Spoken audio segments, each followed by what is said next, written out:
এখন আমার জানার বিষয় হচ্ছে এই কথাটি কতটুকু সত্য, আর যদি সত্য হয়েও থাকে তাহলে কেন রাসূল সাল্লাল্লাহু আলাইহি ওয়াসাল্লাম তো বলেছেন যার সাথে যার মহব্বত তার সাথে তার কিয়ামত।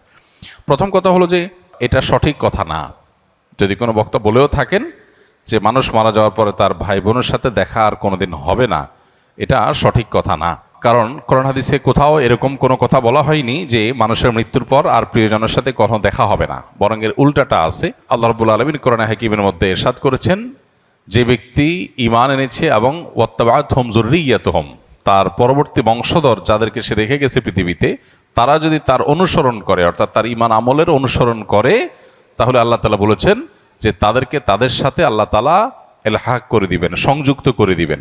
অতএব এই আয়াত বরং পরিষ্কার বলছে যে কোনো মানুষের মৃত্যুর পর তার আত্মীয় স্বজন বা যাদেরকে তিনি রেখে মৃত্যুবরণ করলেন, সে মানুষগুলো প্রিয়জনরা যদি তার আদর্শ অনুসরণ করে, অর্থাৎ ঈমান আমলের চর্চার মধ্যে থাকে, তাহলে তাদের সাথে কিয়ামতে বা আখিরাতে আল্লাহ রাব্বুল আলামিন তাদের সাথে সাক্ষাৎ এবং একসাথে থাকার সুযোগ আল্লাহ তাআলা দান করবেন। এটা এখান থেকে পরিষ্কারভাবে বোঝা যায়।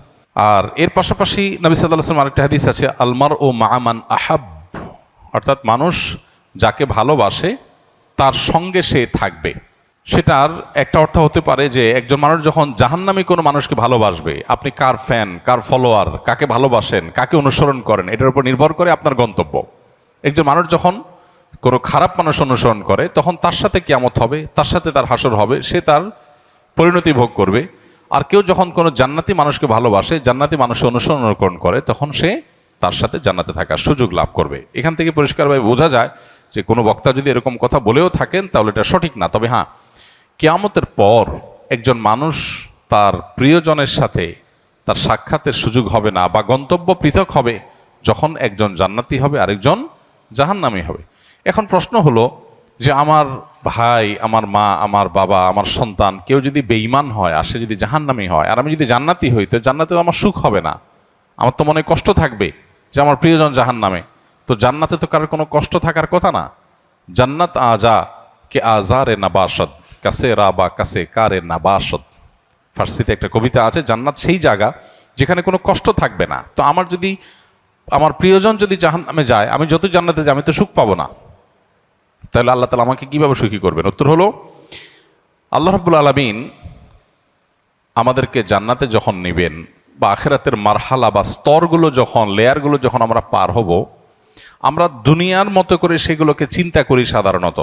এখানে যেরকম আমরা একে অন্যকে ফিল করি, মিস করি, আল্লাহ তাআলা সেখানকার পরিবেশ পরিস্থিতি, আমাদের মানসিক অবস্থা সব কিছুকে আখিরাতের জন্য অনুকূল করে দিবেন।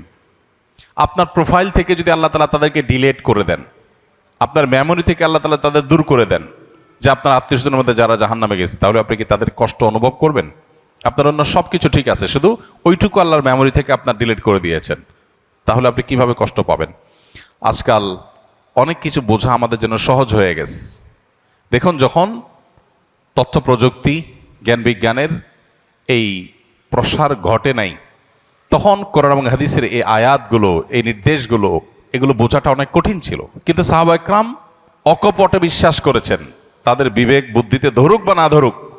আজকে আমরা দেখতে পাচ্ছি দারুণ লজিক সেখানে আছে, যথেষ্ট যৌক্তিক গ্রাউন্ড আছে। আজকে 2025-এর পৃথিবীতে আল্লাহর দ্বীনের অনেক বিষয়, কোরআন এবং হাদিসের অনেক বিষয়, আখিরাতের অনেক বিষয় হয়তো আমরা বুঝে আসছে না। হয়তো সেটা 500 বছরের পরের পৃথিবীতে এমন সব আবিষ্কার মানুষ হাজির করবে যেগুলো আমাদেরকে সেসব বিষয়গুলো বুঝতে সাহায্য করবে। তো যে ব্যক্তি নিজের বিবেক বুদ্ধি এবং সমকালীন লজিকের ভিত্তিতে দ্বীনকে বুঝতে চায়, সে গোমরাহ হবে, এটা তার গোমরাহির আলামত। দ্বীনকে বোঝার জন্য কোনো লজিকের আশ্রয় নেওয়া, এটা কোনো বুদ্ধিমত্তার পরিচয় নয়। আমি আল্লাহর কাছে নিজেকে সারেন্ডার করব, কারণ আল্লাহ আমার সৃষ্টিকর্তা। আমি যদি আল্লাহর সব কথার লজিক ধরে ফেলতে পারি, তাহলে আল্লাহ কিসের আল্লাহ হলেন? নাউজুবিল্লাহ। আল্লামা ইকবাল বলেছিলেন, জু সমঝ মে আ গেই ও ফির খোদা কিউ কর হুয়া। যাকে আপনি বুঝে ফেলেছেন, রপ্ত করে ফেলেছেন, তার সমস্ত নির্দেশের যৌক্তিকতা, যথার্থতা, তার নিষিদ্ধের যৌক্তিকতা, যথার্থতা যদি আপনি ধরেই ফেলেন, তাহলে তিনি আর আল্লাহ হলেন কি? আল্লাহ তো তিনি যার সব আদেশের যৌক্তিকতা আপনার মাথায় ধরবে না। তিনি তো অসীম। আপনি যদি তার সব কিছুকে রপ্ত করে ফেলতে পারেন, তাহলে তিনি সীমিত হয়ে গেলেন। আপনার বুঝে আসছে না, এরকম অনেক বিষয় থাকবে, সেটা স্বাভাবিক। আপনি যার অধীনে চাকরি করেন, আপনার মালিক, কোনো অফিসে আপনি কাজ করেন, কোনো কোম্পানিতে কাজ করেন, আপনার মালিক আপনাকে অনেক কথা বলে যে কথার যৌক্তিক গ্রাউন্ড আপনি জানেন না। আপনাকে বলছে তুমি এই কাজটা করো, কেন করতে বলছে আপনি জানেন না, আপনার কাছে এর বাহ্যিক কোনো লজিক্যাল কারণ নাই, কিন্তু আপনি জানেন তিনি যেহেতু আমার মালিক, তিনি যেহেতু আমার চাইতে অনেক বেশি বোঝেন, অতএব নিশ্চয়ই তার কাছে কোনো গ্রাউন্ড আছে, বিধায় আমি তার অধীনস্থ হিসাবে শুধু দায়িত্ব পালন করি, হয়তো আমার বুঝে আসবে পরে। একজন গাড়ি চালক, একজন পিয়ন, তাকে বলা হলো যে ফাইলটা তুমি অমুক জায়গায় দিয়ে আসো, আবার নিয়ে আসো, আবার দিয়ে আসো, আবার নিয়ে আসো।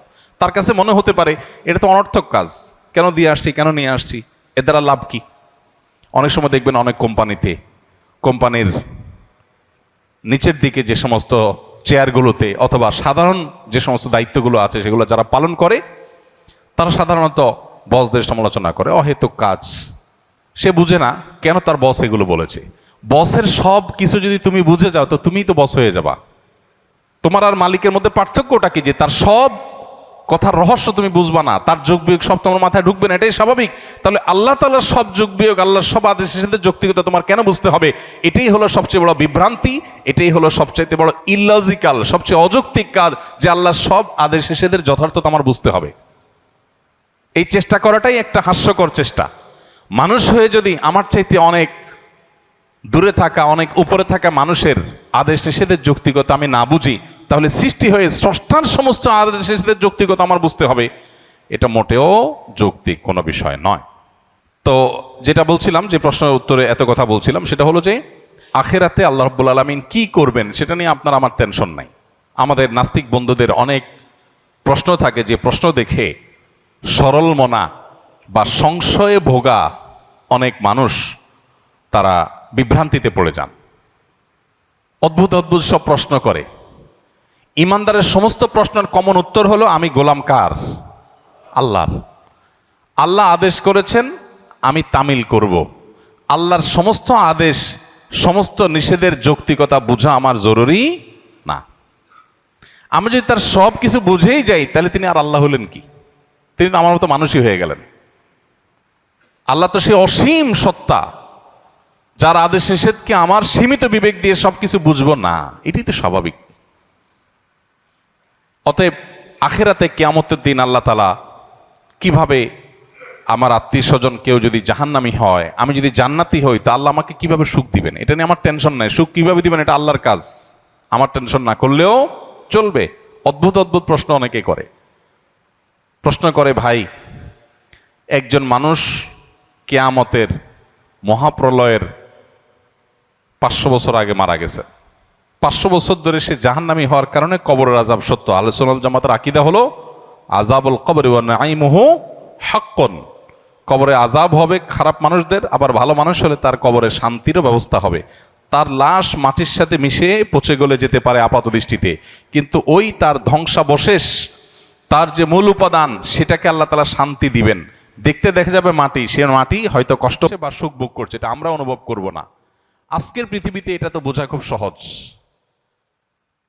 আজকের পৃথিবীতে এরকম বিষয়গুলো বোঝা একেবারেই সহজ।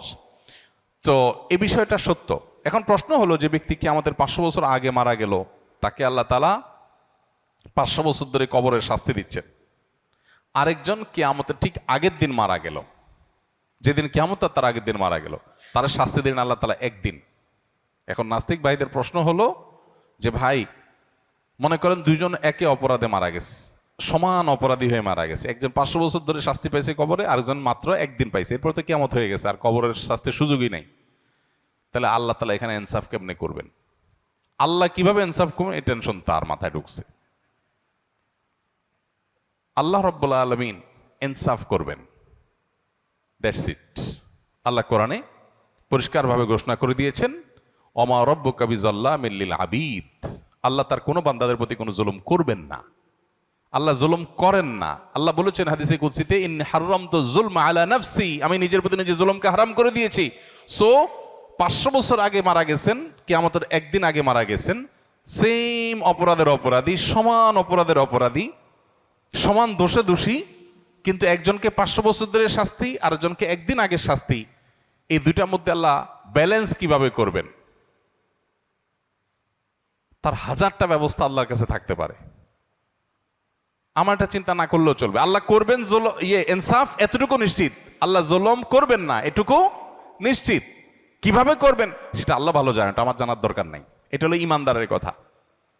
তারপরেও বোঝার জন্য ইব্রাহিম আলাইহিস সালাম যেরকম বলেছেন, আল্লাহ কিভাবে আপনি আবার প্রাণীগুলোকে একত্র করবেন, জীবিত করবেন, আমাকে একটু দেখান। আল্লাহ বলেছেন, আওয়ালাম তো মিন, তোমার কি ইমান নাই, ইমান আসে না, বিশ্বাস হয় না? বলছেন হ্যাঁ বালা, ওয়ালা কিল্লিয়াত মাইন্না কালবি। আল্লাহ তাকে দেখাইছেন। তো বোঝার জন্য বলা। একজন মানুষকে 500 বছর ধরে শাস্তি দিলেন আল্লাহ তাআলা, আরেকজনকে একদিনে শাস্তি দিলেন। 500 বছরের শাস্তি একদিনে।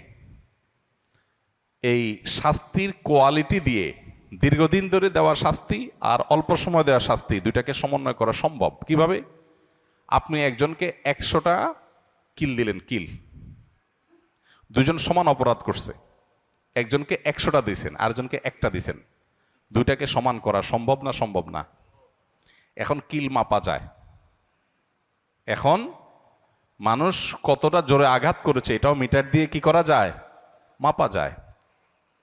আপনি একজনকে ছোট ছোট করে 100টা কিল দিলেন, যে পরিমাণ কষ্ট পাবে, আরেকজনকে একটা বড় করে একটা দিলেন, সমান করা সম্ভব কি সম্ভব না?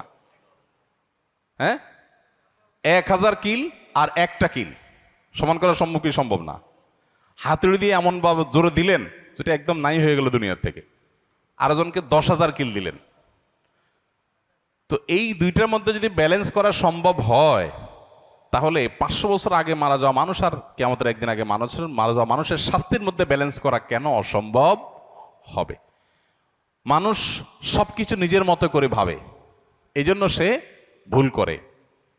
আমি মানুষ, আমার সীমিত শক্তি সামর্থ্য দিয়ে আমি ভাবি, আল্লাহ তাআলা অসীম, অতএব তার দ্বারা অসম্ভব বলতে কিছুই নাই। কিয়ামতের ময়দানের আল্লাহ রাব্বুল আলামিন জান্নাতে আত্মীয় স্বজনকে যেরকম মিলিত করাবেন, আবার জাহান্নাম ভিন্ন হওয়ার কারণে জান্নাতীর কোনো কষ্ট হবে না, সে ব্যবস্থা আল্লাহ করবেন। কিভাবে করবেন আল্লাহ জানেন, কিভাবে করবেন আল্লাহ জানেন। এক লোক প্রশ্ন করেছে, ভাই আমার তো বিড়ি খাওয়ার অভ্যাস আছে, আল্লাহ তো জান্নাতে যা চাইবেন তাই দিবে, তো আমি জান্নাতে বিড়ি খাওয়া ছাড়া তো আমার ভাল লাগবে না। যদি আল্লাহ আমারে জান্নাত দেন, যদি আল্লাহ আমাকে জান্নাত দেন, হতে পারে না যে অনেক গুনাহ করার পর আল্লাহ মাফ করে জান্নাত দিয়ে দিয়েছেন, হতে পারে, ইমানদার হলেই হলো। তো আমি ইমানদার মুসলমান, আল্লাহ আমার সব মাফ করে জান্নাত দিতে পারেন, সুযোগ তো আছে। যদি দেন তো আমার তো বিড়ি ছাড়া ভাল লাগবে না। তো জান্নাতে গেলে আল্লাহ আমারে বিড়ি দিবেন কিনা? দিলে জান্নাতে বিড়ির মতো নোংরা জিনিস থাকলো, দুর্গন্ধ। আবার যদি আল্লাহ না দেন, তাহলে আমার জান্নাতে সুখ হবে কেমনে? তো উত্তর হলো, আপনার অন্তরে যে বিড়ির চাহিদা আছে, এই নোংরামি আল্লাহ তাআলা দূর করে দিবেন, এটা আর থাকবে না আপনার মনে। সম্ভব কি সম্ভব না? সম্ভব, বিভিন্নভাবে সম্ভব। অতএব এই বিষয়গুলোকে আল্লাহ তাআলার উপর ন্যস্ত করা দরকার।